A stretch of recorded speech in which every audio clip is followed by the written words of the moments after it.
Hi comrades, so we are at the IEC Results Center in Pretoria and we are really about to wrap things up. It's only about 10% away now from the final results being completed, and we really are now, as Notje Tuhuru, are here to really look and go interview and find politicians so that we can ask them, we voted for you. We showed up, we were there on the 8th of May, and so what are you going to do and how are we going to hold you accountable to make sure that women's issues are still, as you promised, then prioritized?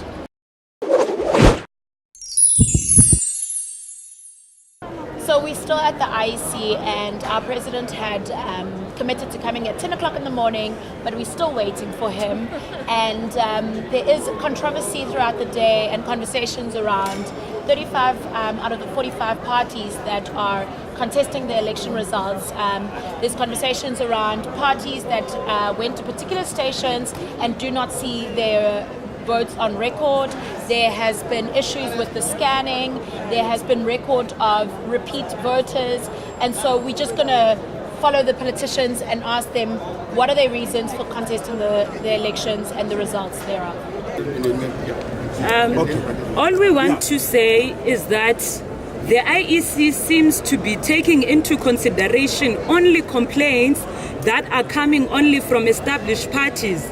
And this becomes an injustice because there are many new players in this year's elections, like our movement, who have not been taken into consideration with other small political parties who are contesting for the first time. Then these elections should have just been for the big established parties, such as the African National Congress, the DA and the EFF. If new parties who have proven constituencies and support from their people are not being taken serious, are being compromised, what message are we sending to the thousands and thousands of people that voted for the new entrants in these new political parties? Yes. It means the whole system of elections in this country is only designed to benefit and to only give a voice to established parties that already have a particular proven record. These particular elections, there is no debate that they are the most contested.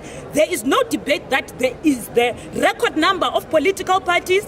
There are new parties who have participated in these elections, who are supported by thousands and thousands of people. Yes. Do we say to the people of South Africa who support the agenda that we represent that their voice is not legitimate and therefore our parties should be put at a disadvantage? I think that would put the integrity of the Independent Electoral Commission into high questionable standard, and that is why it is important for the IEC to take all the complaints that have been raised collectively by these particular political parties into consideration. They must be resolved with speed before the elections results have been conducted, because it would mean the IEC is preoccupied in the business of concluding an unjust process, and that would mean we are disregarding a very important voice in society that wants change.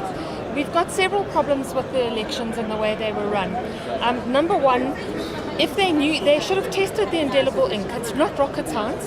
How can you blame it on a service provider when you don't look at it? I mean, it's simple. Number two, we've just had reports now of the BD where we got 25 votes for national and nothing for provincial. That just doesn't work. That never happens. Your national and your provincial votes always correlate somehow. The duplicate votes are an issue. When you ask in the IEC PLC meetings, they just fob you off. And they now said to us, oh no, they're going to get a statistician general to look at the votes. That's an inside person. That's not an independent auditor. What we want is a sample taken of an investigative sample which is taken of all provinces by an independent auditor, that we can observe the process as political parties And if that says it's only a marginal error, it's not a big error, it won't change the election, then we can say we've had a credible election. But if they don't do that, it's not a credible election. So we are one of the parties asking for that audit, because if you don't have a credible election, then the people's will is not being expressed. And that's the problem that we have with it. We are back and we are live at the IEC Results Center, and I'm standing with Umme Nanangobese, and she is one of the 35 parties that are contesting the elections and the results. And I'd just like to get some insights on as to why you have decided to contest. We're contesting because there's been gross unfairness in how we have been represented. I don't want to call us small parties because we pay the same amount of money as everyone else, as the other parties that are not in the mainstream. But more than that, I've had personal experience, I'm carrying that with me, that where I voted with my colleagues as we're driving out here to Johannesburg at the border town of Winterton, where we went, our votes do not reflect, it says we are zero. Oh yes, please be surprised. Wow. Yes, it's zero. There it is. It says zero for Women Forward. There were 4 of us. We did both provincial and national, and here it is. It shows zero for And I Women mean, Forward. if for instance there's All small other numbers yes, and there can be a 1 even, That's right. then yes, why is there Women Forward is zero. I also want to find out because we also cover women's issues. Yes, obviously. yeah. We would just like to find out that do you think in politics, situation, the woman's voice has been suppressed? Not necessarily.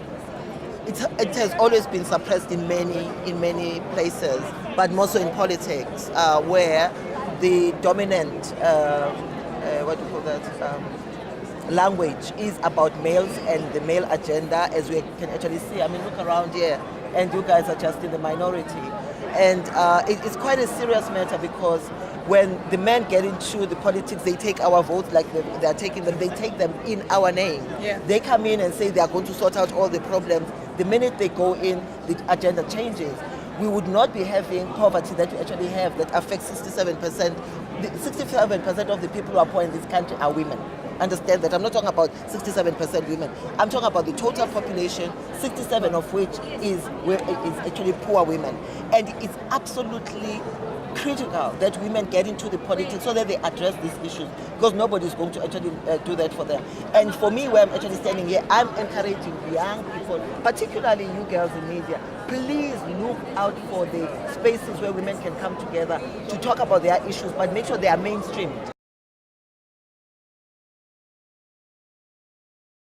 So, Ngila, no babes, Womzabalazo, congratulations. Is it official? No, I don't even like talking about it. So, for people that don't know, EFF and Naledi is now going to be sitting in Parliament, and as a young woman, we would like to just get your vibes. Don't talk about it, own it. I mean, for me, I think I don't like seeing myself in isolation.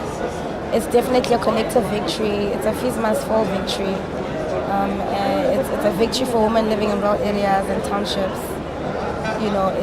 It's a feminist victory. It's a womanist victory.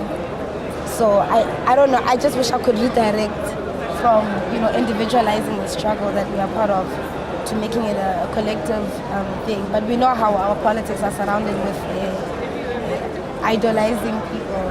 Yeah.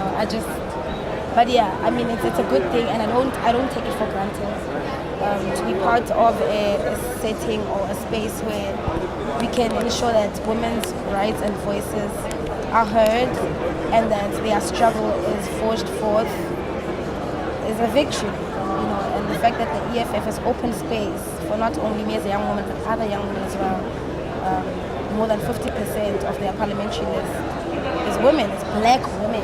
Yeah. We're not talking 50% black, 50% white. No, 50% is black women, and there's queer women as well, and there's lesbian women as well. So, yeah, I'm happy to be part of this formation.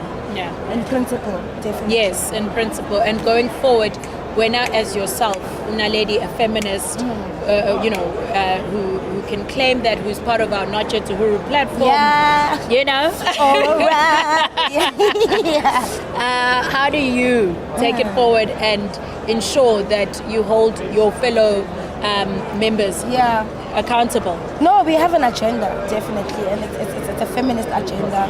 You know, we're even looking at things that you wouldn't necessarily look at from a political lens. You know, we want to call the Home Affairs to account and to ensure that this male and female identification that's used is anti-trans and it's homophobic as well, and it must be removed. So our policies go to that level. You know, we want scholar transport in each and every rural setting. Because we know how hard, having worked with Noche Uhuru and Raising Voices, we know how hard and how access to education has been stopped by such things.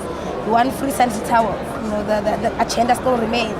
We want the retraining of the NPA and the law system, everyone who's involved in our justice system, so that they can be gender sensitive and sensitive to the issues that we face. I'm here with Upanzo from Healthy News and Soul City with Noche Uhuru partnered together to just do some coverage on the IEC results, and I just would like to invite you to just give us some reflections on the day and essentially how the process is going now that we are 5-2 final results. So, Andila, I think it's quite telling what the results are going to look like as we hit the 95% mark this evening. And I think for me, what's been quite telling about everything has just been the political parties' responses to the gender issues and the sexual reproductive health issues, right? A lot of them did not necessarily have the right policy language, and language is important to us because, for instance, you know, the EFF says they are for decrim, but in their manifesto they say legalization. And I know they've brought it up as like a point, but like it's not just that. It's about what we'll see, this translation of the policies in the manifestos in Parliament, what the actions will be. Will we see a decriminalization of sex work take to the fore? Will we see a new policy regarding abortion, access to contraceptives for young women and people who menstruate? And so it's about walking the talk. I think it's important to hold the political parties accountable beyond the election.